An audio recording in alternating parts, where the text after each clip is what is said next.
Not too long ago, Antoine Griezmann was untouchable amongst one of the best players in the world. When I say amongst the best players in the world, I mean being so good that he was competing against Ronaldo and Messi for the Ballon d'Or in 2016. What happened to Griezmann? How did he go from being one of the best players in the world to moving back to Atletico Madrid after failing to impress at Barcelona and still not having the same type of impact he had a few years ago? Welcome back to JVM Football Channel, where you can find game analysis, football history, individual performances, top 10s, etc. If you are interested and would like more football content like this, please subscribe to the channel. Today I'll be going over the amazing player that is Antoine Griezmann and trying to understand what happened to the same player that just a few seasons ago was amongst the very best in the world. To understand what happened to Griezmann, we have to go back to the 2016 season. Griezmann's best season to date, and then we'll work from there to the present moment to see what happened. So, coming into the 2016 season, Griezmann was being looked upon as one of the players that could really begin to have an impact on the Atletico Madrid team. He had done well with France in 2014 during the World Cup in a young and talented French squad, and he was also now at Atletico, a team that wanted to get revenge and finally win a Champions League title. Griezmann was incredible this season, and his numbers looked something like this. In 54 games played in all competitions, Griezmann registered 39 goal involvements, 32 goals and 7 assists. This is excluding the Euros, where Griezmann scored 6 goals and assisted twice in 8 games and was also named the player of the tournament. I could stop right here and not talk about the impact that Griezmann had for both France and Atletico, and most of you will still understand how impactful he was.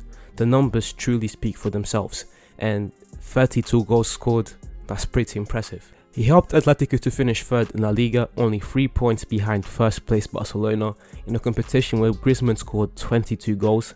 He helped Atletico to reach the Champions League finals for the second time in 3 years, where they eventually lost to Real Madrid, but Griezmann still managed to contribute with 7 goals in 14 games.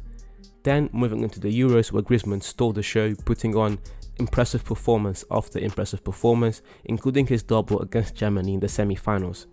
But unfortunately, Griezmann missed out on the Ballon d'Or, and it was really unfortunate. But Ronaldo won the Champions League and Euros, and his numbers were typical of a Ronaldo season, so he took the award. But in the eyes of many fans, Griezmann had been the best player that season. By finishing third, Griezmann was also joining the special tier of players, which I like to call the Ballon d'Or winners if Messi and Ronaldo did not exist. In this tier we have Iniesta, Xavi, Torres, Ribéry, Robben, Neymar, Van Dijk and Neuer. And now Griezmann was joining the company of this elite group. The 2017 season was not bad either for Griezmann. He registered 38 goal involvements, and I believe that this is where the frustration must have started for Griezmann. A season prior, he had missed out on the most prestigious individual trophy in the world because he didn't have enough success with his team. And this season, again, he saw the same type of productivity, even better, but still no team success. Meanwhile, Real Madrid and Barcelona are piling up trophies when one team doesn't win, the other does, which must have been very frustrating for Antoine. In this type of situation, a player cannot help but wonder about the grass being greener on the other side being Barcelona. In the 2017-2018 season, Griezmann again put up ridiculous numbers. In 49 games played in all competitions, he registered 44 goal involvements, his best to date. And although he didn't see any team success this season, Griezmann would win arguably the best and biggest trophy in the world.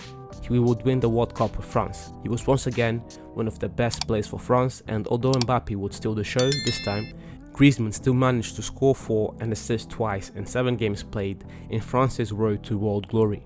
Griezmann would spend one more season at Atletico. In the summer of 2019, he would get his much anticipated and desired move to Barcelona. The 2 years at Barcelona have not been terrible for Griezmann, but more was expected for a man that cost Barcelona more than 100 million euros and who didn't even manage to score 20 goals in the La Liga, not once. Playing devil's advocate for a second here, Griezmann still produced decent numbers, more than your average player, but Barcelona wanted a Griezmann that raised his teams and who scored 30 plus goals a season. Barcelona were also going through a crisis and a transition period, so it is understandable that they would like to focus on developing their young stars. Letting Griezmann go opened up space on the starting 11. Now we come to this past season and things have not been pretty either. As much as I want Griezmann to succeed and regain the form he had a few years ago, it doesn't look like it will happen anytime soon, which is a shame really.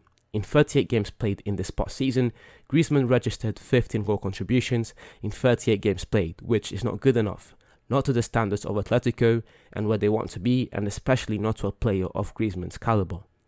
We'll see what happens this season though. Atletico's main attacking options this season include Griezmann himself, Felix, Morata, Correa and Mateus. All players have a lot to prove.